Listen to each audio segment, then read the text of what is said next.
দয়ার নবী সাল্লাল্লাহু আলাইহি ওয়াসাল্লাম মক্কা থেকে মদিনায় পৌঁছেছেন। মদিনার ছোট্ট ছোট্ট বাচ্চারা, মদিনার ছেলেরা মেয়েরা নবীজির আসার খুশিতে তারা মাতোয়ারা হয়েছিল এবং তারা আল্লাহ রসুলকে দেখার জন্য একটা প্রতিযোগিতাও করেছিল। নবীজি সাল্লাল্লাহু আলাইহি ওয়াসাল্লামকে দেখার জন্য যে পাহাড়টায় প্রতিযোগিতা করেছিল মদিনার ছেলেরা বাচ্চারা, যাদের বয়স 6 বছর, কাউরি 7 বছর, কাউরি 5 বছর, ওই বাচ্চারা যে পাহাড়টায় উঠেছিল ওই পাহাড়টা মদিনাতে এখনো মদিনা বাদশাহ মারবের বাদশাহ সেটাকে সুরক্ষিত রেখেছে। আমি দেখতে গেছিলাম, সেখানে লেখা আছে নবীজি সাল্লাল্লাহু আলাইহি ওয়াসাল্লামের আগমনে বাচ্চারা এই পাহাড়ের উপরে উঠে উঠে প্রতিযোগিতা করেছিল। বাচ্চারা বলেছিল যে আমি আগে দেখব।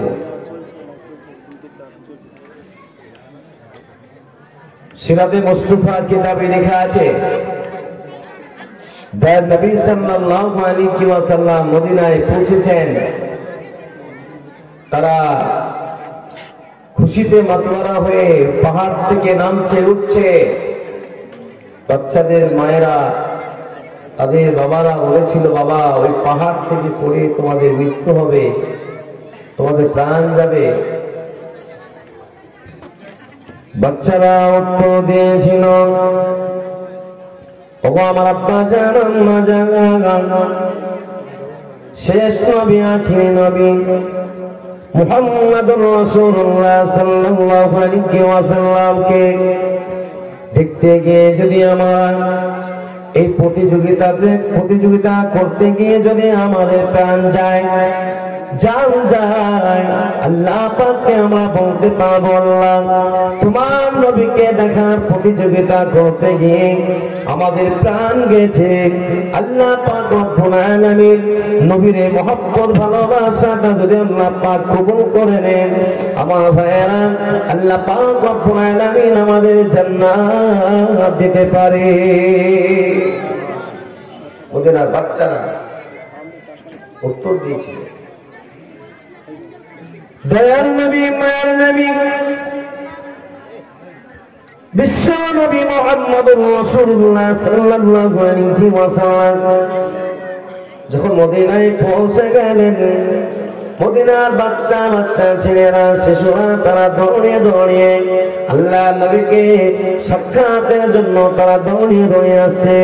আল্লাহ রাসূল উঠে পিঠ থেকে নেমে আল্লাহ নবী দাঁড়িয়ে গেলেন। বাচ্চারা এসে আল্লাহ নবী সাল্লাল্লাহু আলাইহি ওয়াসাল্লামকে চেপে ধরলো। আল্লাহ নবী সাল্লাল্লাহু আলাইহি ওয়াসাল্লাম বলেছিলেন, এ বাবুরা তোমরা এত দ্রুত গতিতে কেন আসো? বলে হুজুর আপনাকে দেখার জন্য, আপনাকে স্পর্শ করার জন্য।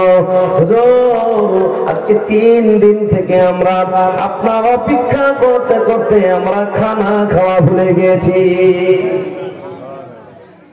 হুজুর 3 দিন থেকে আজকে বাড়িতে যায় নাই, একবার দেখছি আপনি আসেন, খবর শুনতে আপনি আসছেন। আহা, তাদের কি আশা আকাঙ্ক্ষা, নবীর প্রতি মহব্বত ভালোবাসা। আর এই মহব্বত ভালোবাসা বাবুল গ্রামের লোকদের উপরে আমার পাওয়া গেল কি, আজকে 7 দিন ধরে একইভাবে নিজেদের কাজকর্ম সারাদিন করার পরে মানুষ বিশ্রাম করে, আরাম নেই। নবীজির মহব্বতে ভালোবাসাতে এই মেহফিলে ধারাবাহিক ভাবে আপনারা শুনলেন, বলুন আলহামদুলিল্লাহ। এটা মহব্বত চাই।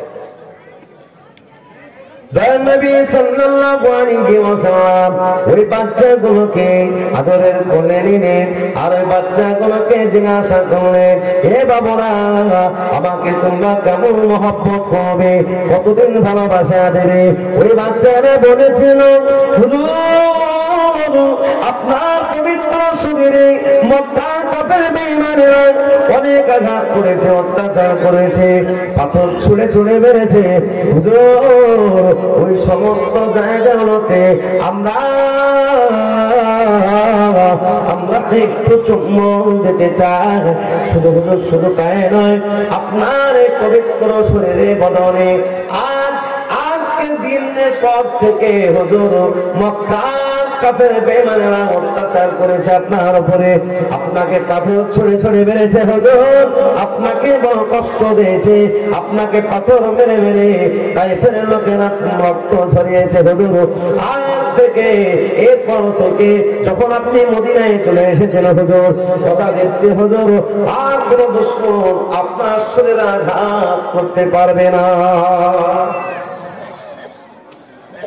যদি আঘাত করে তোমরা কি করবে? মদিনার বাচ্চারা বলেছিল হুজুর ওই মদিনার বাচ্চারা যদি আপনাকে পাথর ছুঁড়ে ছুঁড়ে মারে, আপনাকে পাথর ছুঁড়ে ছুঁড়ে আঘাত করে হুজুর, তাহলে আমরা আপনার শরীরের চতুর্দিকে আমরা ঘিরে দাঁড়াবো হুজুর। ওই সমস্ত পাহাড়ের পাথরগুলো, ওই দুশ্মনের পাথরগুলো আমরা নিজেদের শরীরে আমরা খাবো, নিজেদের শরীরের রক্তকে আমরা ক্ষয় করব, কিন্তু হুজুর আপনার শরীরে আমরা রক্ত ক্ষয় হতে দেব না। জোরে বলুন না সুবহানাল্লাহ। আপনার শরীরে দিয়ে আর রক্ত কখনো প্রবাহিত হতে দয়াল নবী মায়ার নবী বিশ্ব নবী মুহাম্মদুর রাসূলুল্লাহ সাল্লাল্লাহু আলাইহি ওয়াসাল্লাম তিনি মদিনায় আসলেন। মদিনায় যে জায়গায় সর্বপ্রথম এসেছিলেন সেই জায়গায় আমার ভাইয়েরা আল্লাহ নবী সাল্লাল্লাহু আলাইহি ওয়াসাল্লাম মুতঈম বিন আদির বাড়িতে বা কুলসুম বিন আদির বাড়িতে আল্লাহ রাসূল সাল্লাল্লাহু আলাইহি ওয়াসাল্লামের জায়গা হয়, সেখানে থাকতে লাগলেন। 15 থেকে 16 দিন ছিলেন, কিতাবের ইগাতে 16 দিন ছিলেন। আর 16 দিন থাকার পরে আল্লাহ রাসূল সাল্লাল্লাহু আলাইহি ওয়াসাল্লাম একটা মসজিদ বানালেন, যে মসজিদটার নাম রাখা হয়েছিল মসজিদে কুবা। সুবহানাল্লাহ। কি নাম বললাম? মসজিদে কুবা। কুলসুম বিন আদি তিনি দিয়েছিলেন ওই জায়গাটা, মসজিদে কুবা বানানো হলো। আল্লাহ রাসূল সাল্লাল্লাহু আলাইহি ওয়াসাল্লাম তিনি ফজিলত বয়ান করলেন, হে আমার মদিনাবাসীরা শোনো, এই মসজিদে যে ব্যক্তি 2 রাকাত নামাজ আদায় করবে, এই মসজিদে কুবাতে যারা 2 রাকাত নামাজ আদায় করবে, আল্লাহ পাক রব্বুল আলামিন একটা আল্লাহর দরবারে কবুল হয়ে গেছে এমন উমরা করার সওয়াব দিয়ে দেয়। সুবহানাল্লাহ। বুখারী শরীফে রওয়ায়াত আছে যে ব্যক্তি মসজিদে কুবাতে 2 রাকাত নামাজ পড়বে, আল্লাহ সুবহানাহু ওয়া তাআলা তার আমলনামাতে আল্লাহর দরবারে কবুল হয়েছে এমন একটা উমরা করার সওয়াব দিয়ে দেন। কি সুন্দর মসজিদ, এত স্ট্যান্ডার্ড, এত কোয়ালিটি আপনি কোথাও দেখতে পাবেন না, চতুর্দিকে হাই কোয়ালিটি। আমি গিয়েছিলাম, 2 রাকাত নামাজ আমরা পড়ার সুযোগ দিয়েছিলেন, বের হতে ইচ্ছা করছিল না। যখন থেকে বের হবে মসজিদে কুবা, আল্লাহ রাসূল সাল্লাল্লাহু আলাইহি ওয়াসাল্লাম সেইখান থেকে জুমার দিনে বানু সালিমের একটা মসজিদ আল্লাহর নবী সর্বপ্রথম জুমার নামাজ আদায় করলেন। ওই মসজিদটার নাম হয়ে গেল মসজিদে জুমা। এটা বললাম ধরে বলো, মসজিদে জুমা। এই মসজিদে আমরা গিয়েছি, ওই মসজিদেও 2 রাকাত নামাজ পড়তে হয়। মসজিদে জুমা সর্বপ্রথম ইসলামে প্রথম জুমা হয়েছিল যে মসজিদে, ওই মসজিদটার নাম হলো মসজিদ। আল্লাহ নবী সাল্লাল্লাহু আলাইহি ওয়াসাল্লাম জুমার নামাজ আদায় করার পরে আল্লাহ রাসূল সাল্লাল্লাহু আলাইহি ওয়াসাল্লাম উটের উপরে চেপে আল্লাহ নবী সওয়ার শুরু করলেন। সাহাবারা বললেন, হুজুর আপনি এখন কোথায় যাবেন?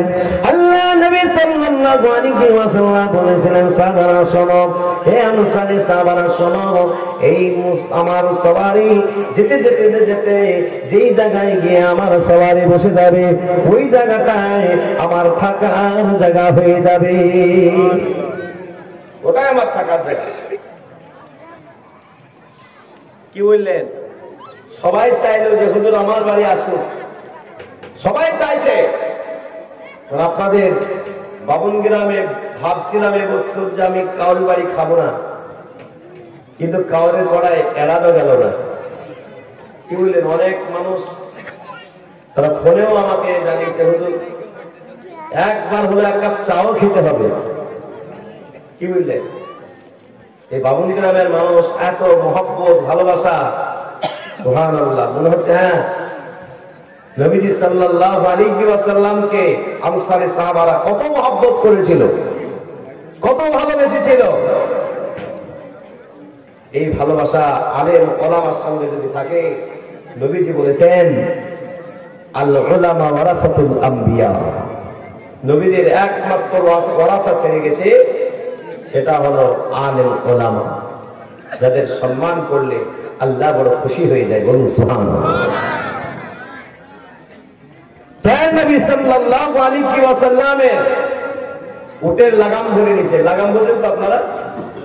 এই যে এরকম একটা লাগাম হয়, ওটাই হচ্ছে স্টারিং। যেদিকে এরকম করবে ও সেদিকে যাবে। আল্লাহ নবী সাল্লাল্লাহু আলাইহি ওয়াসাল্লাম বলেন, হে আনসারী সাহাবারা, আমার অবলা উটের লাগামটাকে তোমরা ছেড়ে দাও, আমার উটের লাগামটাকে ছেড়ে দাও। আমার উটটা যেই দিকে যেতে যেতে যার বাড়ির সামনে থেকে আমার উটটা থেমে যাবে, আমি সেই জায়গায় থাকবো। আমি নির্দিষ্ট ভাবে কাউরের বাড়ি থাকতে পারবো না। আল্লাহর পক্ষ থেকে যে বাড়িতে থাকার জন্য নির্দিষ্ট হবে, আমি সেখানেই থাকব। কিতাবে লেখা আছে, আনসারী সাহাবারা বলে উট কি খায়? জোরে বলো। উট বাবলা গাছের পাতা খায়। কি জোরে বলো? বাবলা গাছের পাতা। উটের বাবলা গাছের পাতা নিয়ে তারা নিজেদের নিজেদের বাড়ির সামনে টুকরাই করে নিয়ে সব দাঁড়িয়ে গেল। আল্লাহ নবীর উট কোন টুকরাতে মুখ দেয় না। সবাই চাইছে আল্লাহ নবীজির উট যেন আমার বাড়ির সামনে বসে যায়। আল্লাহ মদিনার এক গরীব সাহাবী হযরত ওমর রাদিয়াল্লাহু তাআলা আনহু, তিনি গরীব সাহাবী, বাড়ি ঘর তেমন তো ভালো না। গরীব সাহাবী আল্লাহর কাছে দোয়া করে, মাবুদ গো, আমার বাড়ির সামনে ও যদি বসে যায়, আমি নবীজির খেদমত করতে পারবো না, আমি সম্মান করতে পারবো না, আমি আদব করতে পারবো না। আয় আল্লাহ, আমার বাড়ির সামনে যেন উট না বসে। সব সাহাবী চাইছে আর ওর ভিতরে চাইছে, কিন্তু ওর অন্তরে মহব্বতটা জানে কে? জলসে বলুন কে? আল্লাহ জানে। আর মানুষ অন্তরের মহব্বতটাই তো চাই নাকি? কিছু মানুষ আছে সামনে সামনে ভাই ভাই আর পিছন পিছন ঘায়ে ঘায়ে। বুঝতে পারেন না? সামনে মনে হচ্ছে কতই না সম্মান করে, সুবহানাল্লাহ, গলা গলায় মিলিয়ে যাবে। মনে রাখবেন, মুনাফিক সেই জামানায় ছিল, এই জামানাতে মুনাফিক আছে। আর পিছনে পিছনে আপনাকে গালি দেবে। এই সমস্ত মানুষ থেকে দূরে থাকবেন, এই সমস্ত মানুষ থেকে দূরে থাকতে হবে। এই সমস্ত মুনাফিকরা থাকার কারণে সমাজে দ্বন্দ্ব তৈরি হয়। আপনার কথা লাগে গিয়ে ওখানে বলে দেবে, ওর কথা গিয়ে আপনাকে বলে দেবে, যে একটা দ্বন্দ্ব সৃষ্টি করবে। এরাই হলো আসল মুনাফিক। চিহ্নিত করবে, তাদের সঙ্গে সালাম কালাম করবেন, মানসিকতার সাথে মনের সাথে মিল করে থাকবেন না, কারণ আপনার ক্ষতি করবে। আল্লাহ নবী সাল্লাল্লাহু আলাইহি ওয়াসাল্লাম মানা করেছেন এই সমস্ত লোক থেকে দূরে থাকতে। আমার ভাইরা, আল্লাহ নবী সাল্লাল্লাহু আলাইহি ওয়াসাল্লামকে মহব্বত করেছিল আবু আইয়ুব আনসারী রাদিয়াল্লাহু তাআলা আনহু। তিনি আল্লাহর কাছে বলেছিলেন, আল্লাহ আমি যদি গরিব না হতাম, আমার যদি অর্থ থাকতো, আমি নবীজির খেদমতে আমার সমস্ত কিছু আমি ব্যয় করে দিতাম। বলুন সুবহানাল্লাহ। সব ব্যয় করে দিতাম, জান মাল নবীজির জন্য। জান তো দিতে সর্বসময় প্রস্তুত নবীর জন্য, কিন্তু মাল না। আল্লাহ এই এতটুকু মহব্বত কবুল করে নিয়েছেন, এতটুকু মহব্বত আল্লাহ কবুল করে নিয়েছেন। আল্লাহ নবী সাল্লাল্লাহু আলাইহি ওয়াসাল্লামের উট আস্তে আস্তে আস্তে সকলের বাড়ির সামনে দিয়ে পার হতে হতে আমার ভাইরা মদিনার ভাগ্যবান আবু আইয়ুব আনসারী রাদিয়াল্লাহু তাআলা আনহুর বাড়ির সামনেতে আল্লাহ নবীর উট বসে গেল। আর আল্লাহ নবী সাল্লাল্লাহু আলাইহি ওয়াসাল্লামের উট বসার সিস্টেম খুব আদবের। মানুষ যেমন আত্মাহের নামাজে বৈঠকে বসে না তাহিয়াত পড়ার সময়, ঠিক সেইভাবে উট বসে। আপনারা উট বসা দেখেছেন? এই উট বসা দেখেছেন আপনারা? মানুষ আদবের সাথে বসতে পারে না, কিন্তু উট আদবের সাথে বসে, একদম আদবের সাথে বসে। মদিনার আনসারী সাহাবারা যাদের বাড়ির সামনেতে উট বসলো না, তারা বলছে আবু আইয়ুব আনসারীর বাড়ির সামনে বসে গেল। আবু আইয়ুব আনসারী সাহাবীর তার ভাগ্য খুলে গেল। আবু আইয়ুব আনসারী চোখের পানি মুছতে মুছতে দরজাটা খুলতে খুলতে আল্লাহ নবীর সঙ্গে সাক্ষাৎ করলেন। এই আমার ভাইরা, আল্লাহ নবী বলেন, আবু আইয়ুব আনসারী তোমার চোখে কেন পানি? বলে, হুজুর আমার বাড়ির সামনে যখন উট বসে গেছে, আল্লাহ পাক আমাকে কবুল করেছে। হুজুর আমি আপনার খেদমত করতে পারবো, আপনার আদব করতে পারবো। হুজুর আমি গরিব মানুষ, আমি হয়তো পারবো না। হযরত নবী করিম সাল্লাল্লাহু আলাইহি ওয়াসাল্লাম বলেছিলেন, এ আবু আইয়ুব আনসারী আল্লাহ পাক তুমি যতটুকু খেদমত করতে পারবে, এই এতটুকু খেদমত আল্লাহ পাক তোমার অন্তরের নিয়াতকে কবুল করে নিয়েছে। অন্তরের মহব্বত ভালোবাসা আমাদের প্রত্যেকের থাকতে হবে। উপর উপর মহব্বত নয়, অন্তরের মহব্বত। আলিম উলামা নবীজি বলেছেন তুমি আলিম হও, যদি আলিম না হতে পারো তারবে ইলম হও, যদি তারবে না হতে পারো দিনের কথা শোনো, তাও না পারো তোমার কাছে যে যোগ্য আলেম তাকে অন্তর থেকে মহব্বত করো, তোমার ঠিকানা জান্নাত। হাদিসে লেখা আছে, ফাজাইলে মনে আছে, হাদিসটা তোলা আছে। সেই জন্য আলেম আমাদের মহব্বত করবো, বলুন ইনশাআল্লাহ। আমার ভাইয়েরা ব্রাজিলে মায়েরা বলে না, দয়াল নবী মহান নবী বিশ্ব নবী মুহাম্মদুর রাসূলুল্লাহ সাল্লাল্লাহু আলাইহি ওয়াসাল্লাম আবু আইয়ুব আনসারী সাহাবাকে বললেন, হে আবু আইয়ুব আনসারী আমাকে নিস্তানাতায় দাও। আবু আইয়ুব আনসারী রাদিয়াল্লাহু তাআলা বললেন, হুজুর আমার মাত্র ভাঙা চোরা দুতলা বাড়ি, হুজুর আপনি দুতলায় থাকুন, আমরা নিস্তারায় থাকবো। হুজুর আপনি নিস্তারায় থাকবেন আর আমরা উপর তলায় থাকবো, বেয়াদবি হয়ে যাবে, হুজুর আপনি উপর তলায় থাকুন। আল্লাহ নবী বললেন যে সাহাবারা আসবে, আমার সাথে দেখা করবে, কথা বলতে হবে। অনেক সময় সাহাবারা এসে আমার সাথে সাক্ষাৎ করবে, নিচে থাকলে সুবিধা হবে, তোমরা উপরে থাকো আমরা নিচে থাকবো। আবু আইয়ুব আনসারী সেই দিন থেকে আর দোতলায় থাকেন নাই, বাড়িতে একটা খেজুরের গাছ ছিল, কিতাবে লেখা আছে সেই খেজুর গাছের তলাতেই স্বামী স্ত্রী আর ছেলে মেয়েদেরকে নিয়ে আবু আইয়ুব আনসারী সময় কাটিয়েছে, নবীজির খেদমতে সর্বসময় সময় দিয়েছে। জোরে বলুন সুবহানাল্লাহ।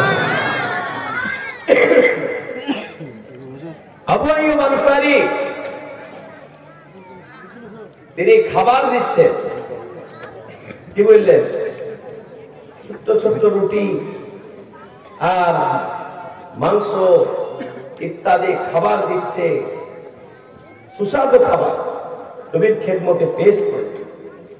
বাড়িতে কিচ্ছুই রাখে না, কিছু কিছু মা বোনরা আছে খুব চালাক, ওরা খাবার কিছু রাখে আর খাবার কিছু দেয়। আর কিছু মা বোনরা আছে সব দেয়, যেটা ঘুরে এসে তার সেটা খাবো। কি বললেন? বলে না বলে না, এরকম আছে না নাই? কিছু মানুষ আছে খাবার সব দিয়ে দে, যদি সব খেয়ে নেয় তো পরে মানুষ ওরা খাবে কি, চিন্তায় পড়ে যায়।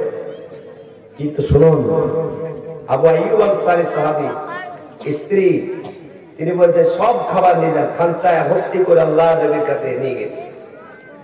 আল্লাহ নবী সাল্লাল্লাহু আলাইহি ওয়াসাল্লাম সাহাবাদেরকে নিয়ে আল্লাহ নবী খেতে শুরু করলেন।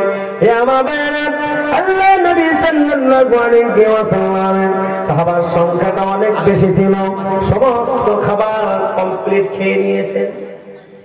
খানচাতে কোনো খাবার অবশিষ্ট নাই, খালি খানচা। খানচা বুঝেন না আপনারা?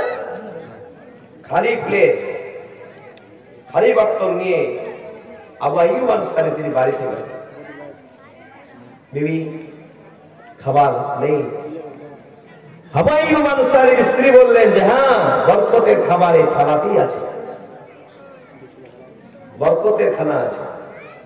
বাচ্চা বাচ্চা ছেলেদের দুলায় করা হাত ধুতো করে না।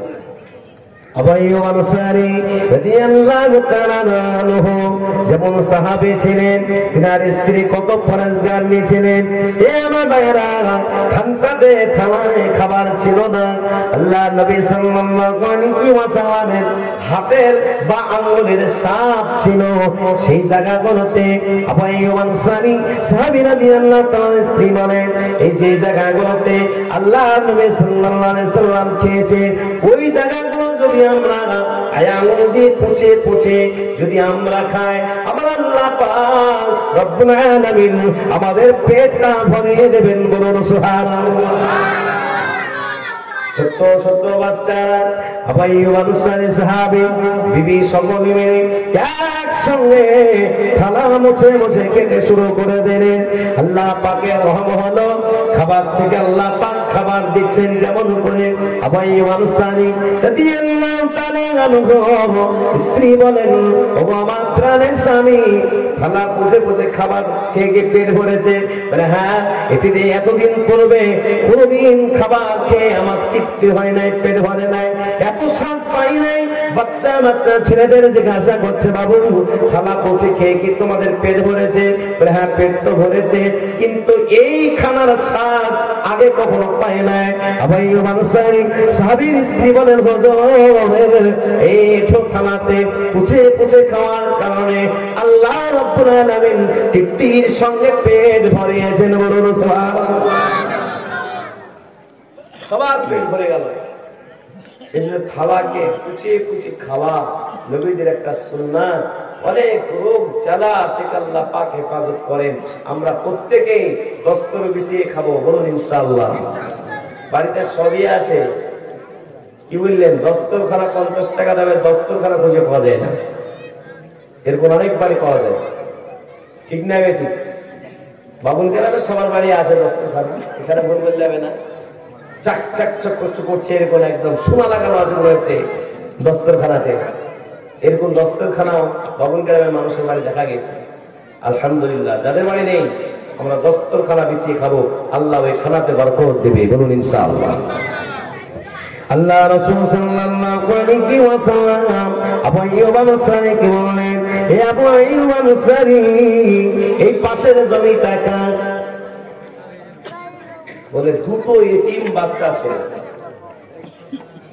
কি ছেলে যদি বলো? দুটো এতিম বাচ্চা ছেলে, যার মাও নাই, বাবও নাই, কেউ নাই। এই ছেলে দুটোকে ডাকতে পারবে? হুজুর বিনা ডাকাতে চলে আসবে। হুজুর আপনাকে ডাকবো নাকি? হ্যাঁ। হযরতে নবী করিম সাল্লাল্লাহু আলাইহি ওয়াসাল্লামের সাহাবী আইয়ুব আনসারী রাদিয়াল্লাহু তাআলা আনহু তিনি বাচ্চাদের কাছে শুধুমাত্র গেছেন। বাচ্চারা দুটো মনে মনে ভাবছেন, আমাদের দুজনকে মনে হয় বিশ্ব নবী ডেকেছেন। খালি শরীরে ছিল।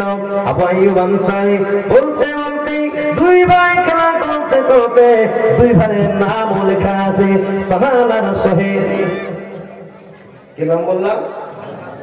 সাহাল আর সোহেল। বুখারী শরীফের রওয়ায়াতে আছে, ওই দুটো সন্তানের নাম হলো সাহাল আর সাহেব। ওই দুটো সন্তান খালি শরীরে নবীর দরবারে হাজির। আল্লাহ নবী সাল্লাল্লাহু আলাইহি ওয়াসাল্লাম ওই বাচ্চা দুটোকে এতিমকে আল্লাহর নবী ভালোবাসা দিলেন, বুকে উঠিয়ে নিলেন, আদর করলেন, মায়া দিলেন, মহব্বত দিলেন, ভালোবাসা দিলেন। আবু আইয়ুব আনসারী সাহাবীর পাশে দাঁড়িয়ে আল্লাহ নবী বললেন, এ সাহাল আর সোহেল, এ সাহাল, বলে তোমার নামটা কি? বলো সাহাল। বলে তোমার আর বলো, আর কিছু বলো, তোমার আর কিছু বলার আছে? বলে আমার নাম সাহাল, আমার ছোট্ট ভাইয়ের নাম হলো সোহেল।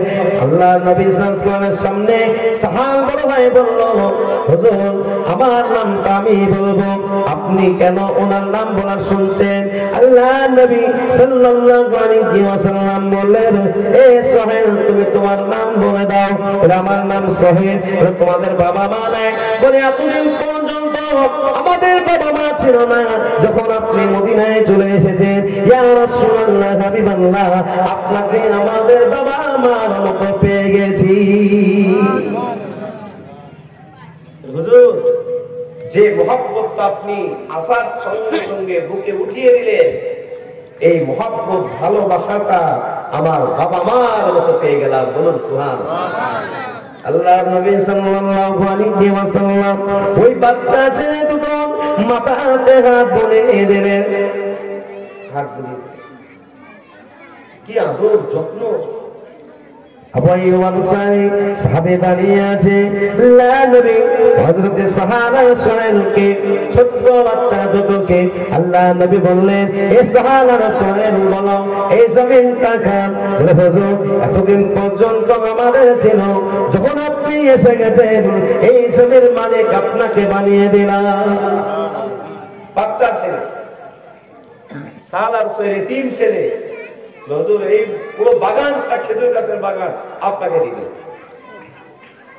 আর নিজের জায়গা জমি বাড়ানোর জন্য, বাড়ি বাড়ানোর জন্য মানুষ কত চিন্তা ভাবনা করে। সাহাল আর সোহেল তিনারা বুঝতে পেরেছেন বিশ্বনবী সাল্লাল্লাহু আলাইহি সাল্লাম জায়গা নেওয়ার মানে হচ্ছে এখানে একটা মসজিদ বানানো হবে। বলুন সুবহানাল্লাহ।